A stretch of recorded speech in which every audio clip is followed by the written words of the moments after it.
ప్రభునందు ప్రియులారా, మీ అందరికీ ప్రభు అయిన యేసుక్రీస్తు నామమున శుభములు.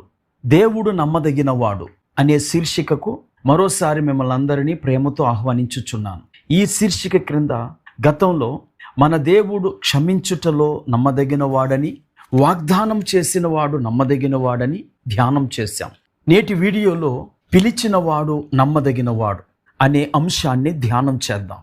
నేటి ధ్యానం కొరకు తెస్సలోనికలకు రాసిన మొదటి పత్రిక 5వ అధ్యాయం 24వ వచనాన్ని చదువుకుందాం. మిమ్మును పిలిచిన వాడు నమ్మకమైన వాడు గనుక అలాగు చేయును. ప్రియులారా, మనందరము దేవుని చేత పిలువబడ్డాము. మన పిలుపులో ఒకవేళ వ్యత్యాసం ఉండవచ్చు, కానీ మనందరము ప్రభువుతో సహవాసం చేయటానికే పిలువబడ్డాము అని కొరింథీయులకు రాసిన మొదటి పత్రిక 1వ అధ్యాయము 9వ వచనంలో అపోస్తలుడైన పౌలు తెలియచేస్తూ ఉన్నాడు.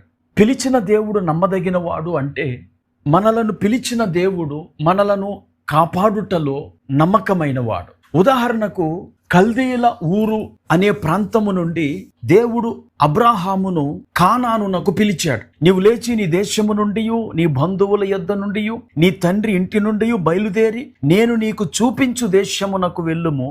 నేను నిన్ను గొప్ప జనముగా చేసి నిన్ను ఆశీర్వదించి నీ నామమును గొప్ప చేయుదును, నీవు ఆశీర్వాదముగా ఉందువు అని దేవుడు అబ్రాహామునకు వాగ్దానం చేశాడు. దేవుని పిలుపందుకున్న అబ్రాహాము తాను సంపాదించిన ఆస్తితో, భార్యతో, దాసదాసీలతో కానాను దేశానికి వచ్చాడు. ఆ దినాల్లో విస్తారమైన ఆస్తి గల ఒకడు దేశాటన చేస్తున్నప్పుడు అతడు వెళ్ళే ప్రాంతములలో దోపిడీగాండ్ల నుండి, దొంగల నుండి అపాయాలు సంభవిస్తాయి. ఆ ప్రాంతపు అధినేతలు ఇటువంటి వారి భార్య బిడ్డలను అపహరిస్తారు, ఆస్తులను స్వాధీనం చేసుకుంటారు. అబ్రహాము కానానులో అడుగు పెట్టగానే ఆదికాండము 12వ అధ్యాయములో అదే పరిస్థితి ఎదురయ్యింది.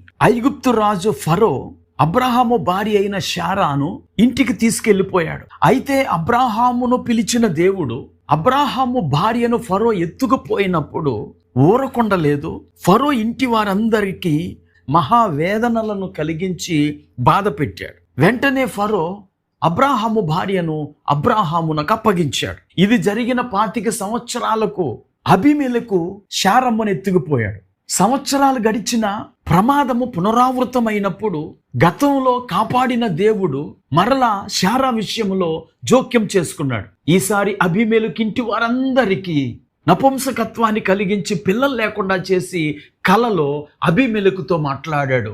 అప్పుడు అబీమెలెకు దేవుని మాట విని అబ్రాహాము భార్యను మళ్ళీ అబ్రాహామునకు అప్పగించి అబ్రాహాము చేత ప్రార్థన చేయించుకున్నాడు. ప్రియులారా, పిలిచిన మన దేవుడు నమ్మదగిన వాడు. సమస్యలు పునరావృతమైనప్పుడు ఆయన మనలను కాపాడుటలో నమ్మదగిన వాడుగా ఉంటాడు.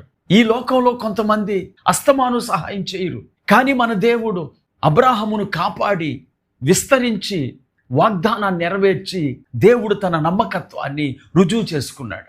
ఈ మాటలు వింటున్న నా ప్రియ స్నేహితుల సోదరి, నిన్ను పిలిచిన దేవుడు నమ్మదగిన వాడు. విశ్వాసంతో దేవుడు చేసే అద్భుతాల కొరకు ఎదురు చూడండి. ఆయన నిన్ను పిలిచాడు గనుక నిన్ను స్వస్థపరుస్తాడు. ఆయన నిన్ను పిలిచాడు గనుక నిన్ను వాడుకుంటాడు.